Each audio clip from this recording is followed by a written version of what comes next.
Coming up on this solo sailing adventure, I tell the time. About 4 o'clock. I hoist the mainsail. And I get up close and personal with South San Francisco Bay. Spray. Well, hello and welcome back to my sailing channel. This one's going to be a little different. I'm actually just wrapping up on another trip that I've had out here to California. And I've got a lot of projects done. I did film some of it, but I will save all that for a later date. What I'm doing right now is actually going through some footage from my previous trip where I actually got to take Dagny out in the bay, in South San Francisco Bay by myself and get the sails up and actually do some sailing. What I'm going to do here is just basically go through that footage with you and kind of narrate what's going on and what I did. What makes this one a little unique is that I had a camera like on the brim of my hat for the majority of the trip. So it's a point of view of solo sailing in South San Francisco Bay on Dagny, my sailboat. Here we go. So yeah, I have Dagny basically on 4 lines.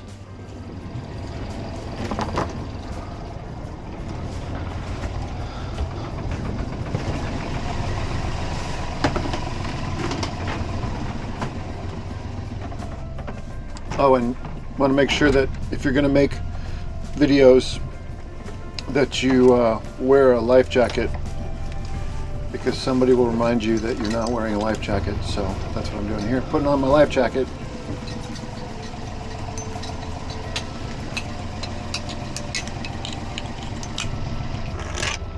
Then I got to set up my R2-D2 unit, which is just a Raymarine, I don't know what it's called exactly. I'd call it R2-D2. So that's ready to go. And then untie the bow line with a hand on the boat. As you can tell, it's pretty calm right now in the marina. There's not a whole lot going on.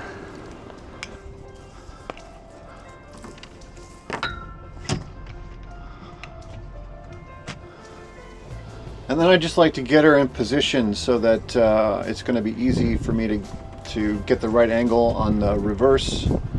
I do that just by kind of muscling her into position. And then I take off the stern line, double check everything. One hand on the stern line, just keeping the boat in a little bit more.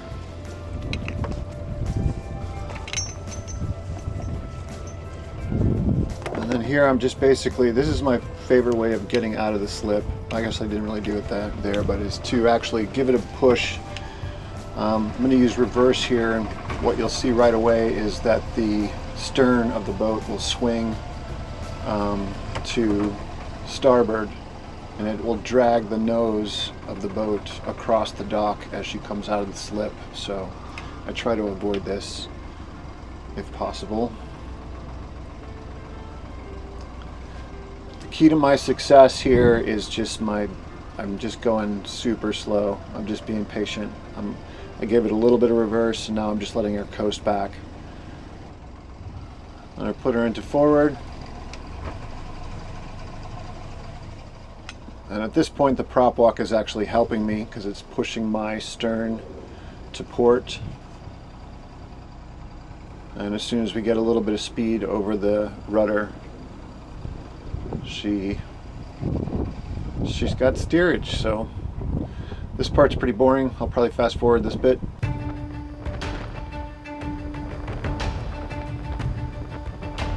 So approaching the turn here, I think I'm supposed to have a horn. I'm not really sure. No one's told me. There's probably a class that I was supposed to take or something where they would have told me all this stuff, but I think you're supposed to blow a horn when you come around a corner like that.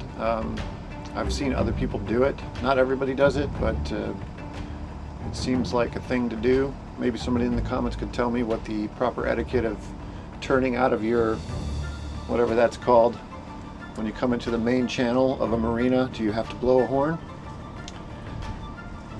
So here we are a little bit further on in the marina, and where the ferry takes off basically. And I've just set the autopilot on, and she's just turning over, so we're doing like maybe 2 knots, maybe 3 knots.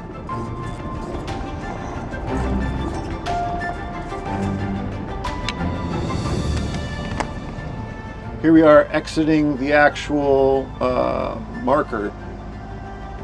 Alright, so once I was out, basically turned into the wind and set up the autopilot, engine still running, set up the autopilot so that I could stay nose pointed into the wind. Once that was done and I knew that I was kind of either standing still or moving slowly forward, I could go forward and fiddle with the mainsail, which is what I did here. There's probably like maybe 5 or 10 knots of wind blowing at this point. It was relatively calm, but here I am just like pulling my fenders in. Don't want to sail around with your fenders down. That's a major faux pas. So yeah, once I got the fenders in, I could address the sail. First thing I got to do is take off these little straps to keep it all neat, nice and neat.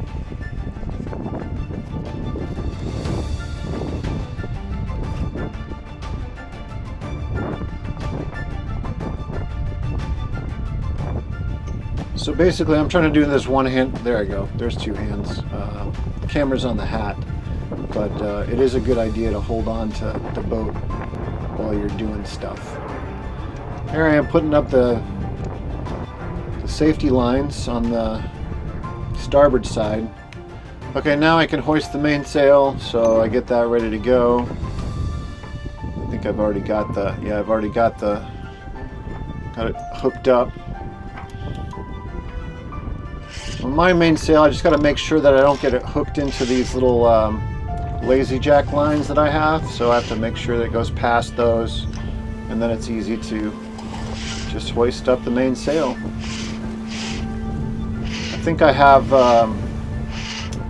actually have a double reef in the main at this point. I put it away previously with a double reefed main, which is probably another sailing faux pas. But I decided that I would just leave it double reefed because I had a feeling that the wind was going to pick up quite dramatically, as it usually does in this area at about 3 o'clock in the afternoon. So the wind's already getting a little stronger, and I just know it's going to get a lot stronger. So I just left the double reef in it and then got back to the cockpit.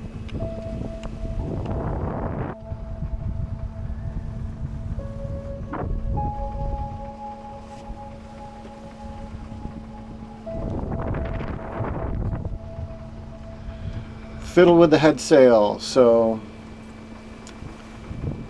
basically get those lines run properly.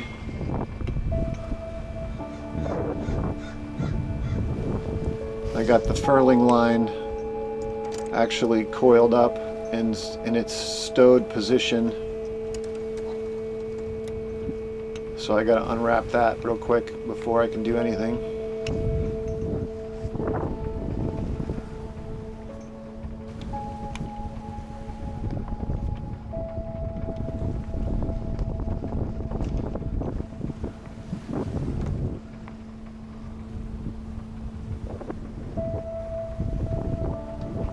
Just figure out which side I need to pull, and I decide it's the starboard side based on the wind,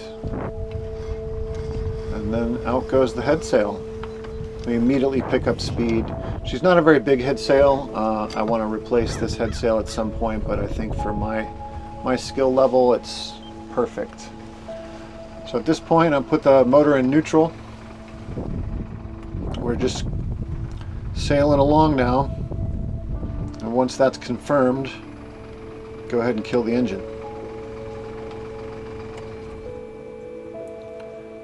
And then I am sailing, folks. Just pulled in the head sail a little bit, tightened it up, and yeah, we're going into the wind at this point. About, well, not directly into the wind, but we're going into the wind and doing probably 3 to 4 knots.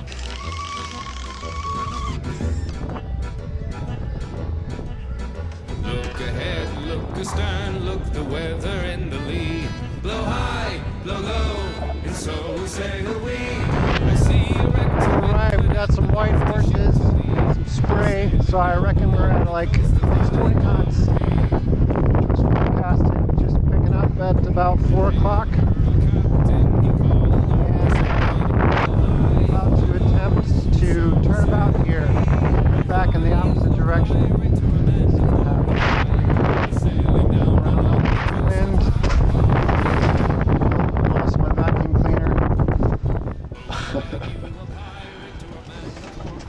Yeah, I didn't have everything nicely stowed away down below, so I lost a few things, but here I am basically turning through the wind trying to do a tack, and I kind of mess it up, I think. But it goes eventually. There's still a little momentum in the boat, so she eventually goes over, I think.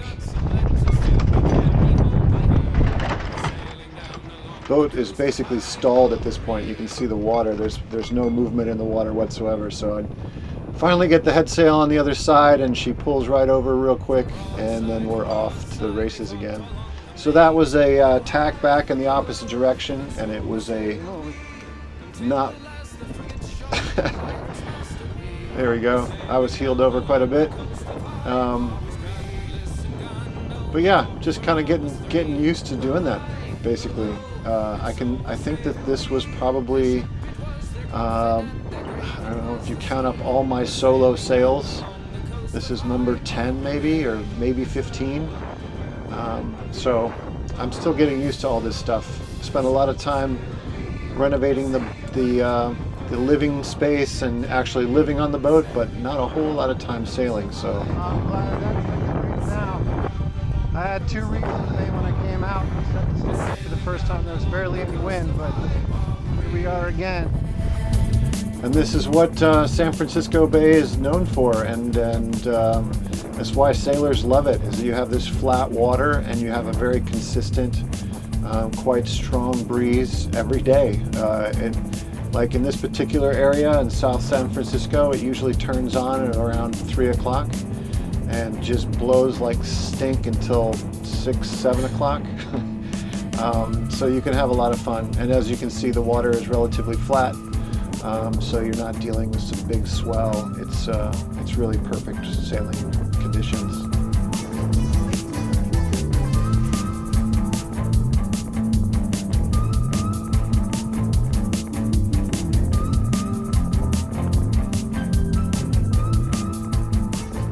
There's a lot of traffic out here. You got to watch out for all the basically the ferries come through constantly, and as you can see there in the background, lots of oil tankers and freighters and that sort of thing that you don't want to run into. But other than that, it's wide open, and you can just go back and forth all day long. Forecasted for 4 o'clock onwards, and then subsiding around probably like 5, maybe 6 o'clock. So I'm hoping that if I move around out here a little bit longer, that it'll be a nice sheltered turn to slip. When the wind gets up like this, it's like So the audio is getting pretty bad here, but what I'm trying to explain is that there's a lot of things that I got to do to prepare to get back into the slip, and it's kind of a mess at the moment. So that's why that's what I'm explaining to the camera at the moment. It's like I wish I had another pair of hands to help me out, because when it's blowing like this, your hands are pretty full. Just keep her in a straight line and everything going the right way. At least I'm not that used to it. So yeah, it takes me a while, but as you can see, it's a gorgeous day, and I'm sailing solo on San Francisco Bay. Super stoked.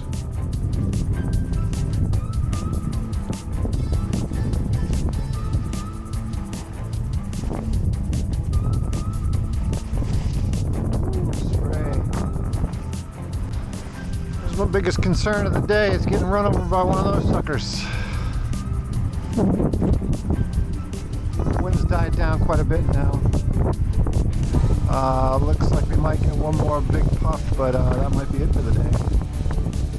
Yeah, so at this point, or as I'm getting closer to the actual, Becomes a big puff. getting closer to the marina here, the wind is kind of curling over the top of that big hill that you can see, and so it's very gusty and swirly and very. It's shifting. Yeah, it changes directions wildly. Wind shifted.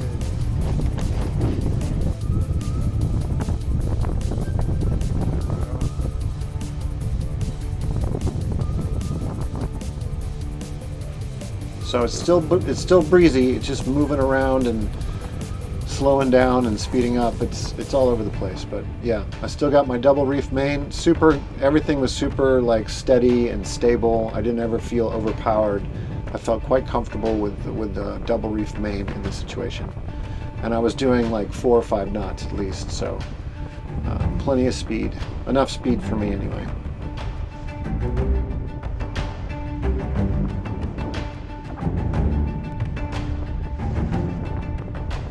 Can't really see in the video, but you can like in reality when I was there, you could clearly see the wind lines of these gusts that were blowing through.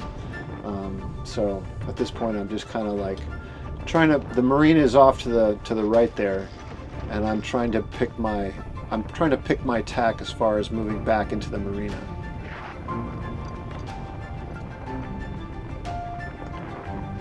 Here we go, tacking back in the opposite direction one more time. That was a better tack. Still, I think I could get a little bit better. Again, there's a lot going on. So now I'm heading kind of northwest towards the city of San Francisco. You can't really see it in the background there. Tacking through the wind. Made a big mess in the cockpit. This should be somewhere else. Sliding around all over the place. Yep, finally cleaning up my mess. Shouldn't have had that in the cockpit while I was sailing because it was flying everywhere. I'm just now getting around to stowing things and making things safe, but that's another thing you learn along the way, is to tidy up your cockpit, otherwise it'll hurt you.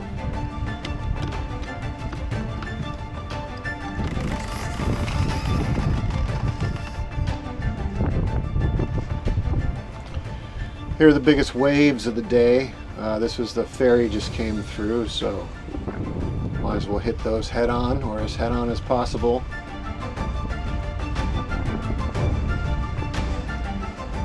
Dagny carved through them with no problem.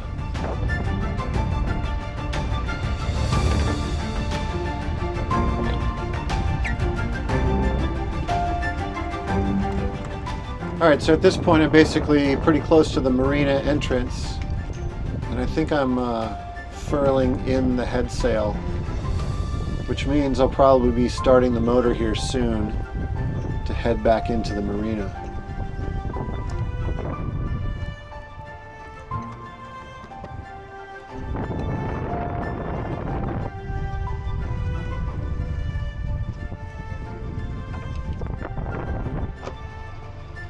Oh, the motor was already running. We just couldn't hear it because of the wind noise, but the motor was already running before I took the head sail down, which makes more sense. And here I am just trying to hook up R2-D2 again so I can point her in the right direction and then go and deal with the head sail. That's been my basic routine, is to use the motor and point the boat into the wind directly so that I have I don't know, better access, and it's easier to actually pull the main down. So that's what I'm doing here, is just aiming R2-D2 in the right direction.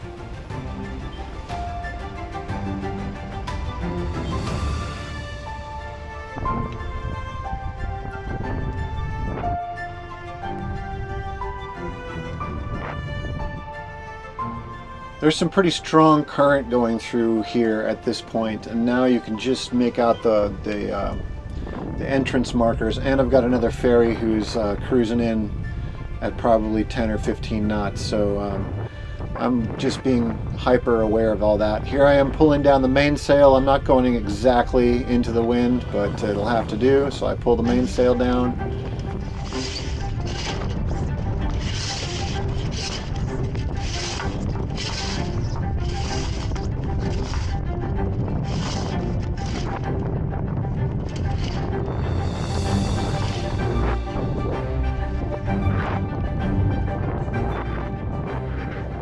Yeah, and then since I'm up there and the coast is clear for a second, I take a little moment and put my fenders back on.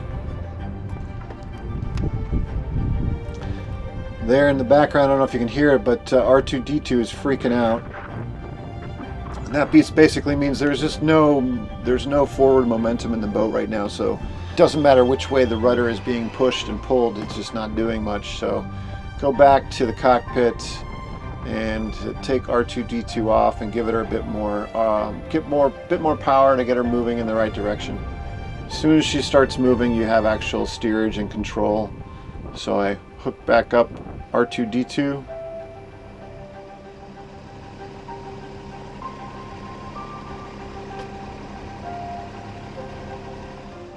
Go back to finish what I was started, which is getting these fenders down. So I'll be all ready to go once I get into the marina.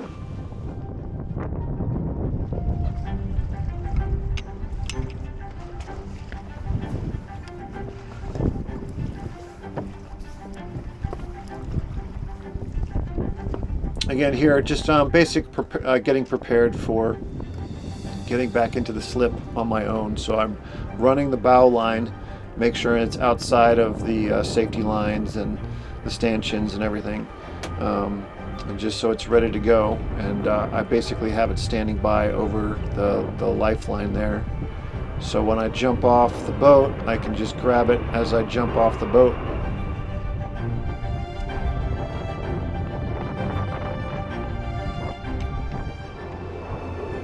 Okay, thank you very much R2-D2 for a job well done, and basically take over at the helm, give it a little bit more gas, and move towards the gate of the marina. As you can see right there, the hot spot of where the sun is reflecting off the water, there's a marker, and that marks the entrance to the marina.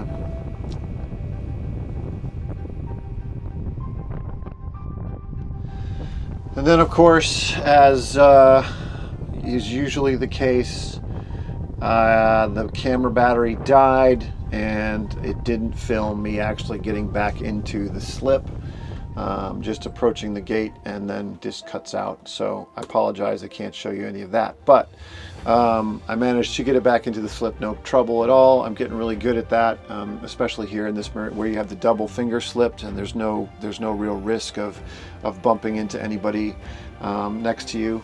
It's been really good, and I've just gotten really good at coming in on my port side, and then just letting it coast. Basically, when there's 2 or 3 boat lengths before you actually get into the slip, I've got the motor in neutral, so it's not turning at all. There's no prop walk, and I'm just using the momentum of the boat to go in a straight line. This is key. If you don't do that, the stern of the boat is gonna continue on to swing out. And so I basically just let it coast in, and then at the last minute I get to the side of the dock and I flare the reverse. That slows it down, and it also pushes it up onto the dock because of the prop walk, and then I can literally just step off of the boat and tie it up, and it's no problem at all. So that's what I have been doing. That's been my I posted a video a while ago where I'm basically learning how to lay a line over the cleat as I come in, and I found that this is a much more reliable way of getting it done. Easy peasy, that's how I do it. Anyway, thank you so much for watching my very strange little kind of like recap video of a sailing trip that I took a long time ago. Hopefully in the near future there will be more opportunities to actually do some sailing. I've been kind of really stuck with a lot of engine work and engine trouble. And I have big plans to electrify the boat in 2025. So make sure you like and subscribe. Really appreciate that. And any comments, any helpful comments, I especially appreciate the helpful comments. They're great. But yeah, thanks so much for watching. Please like and subscribe, and tell all your friends. And I'll see you on the next adventure.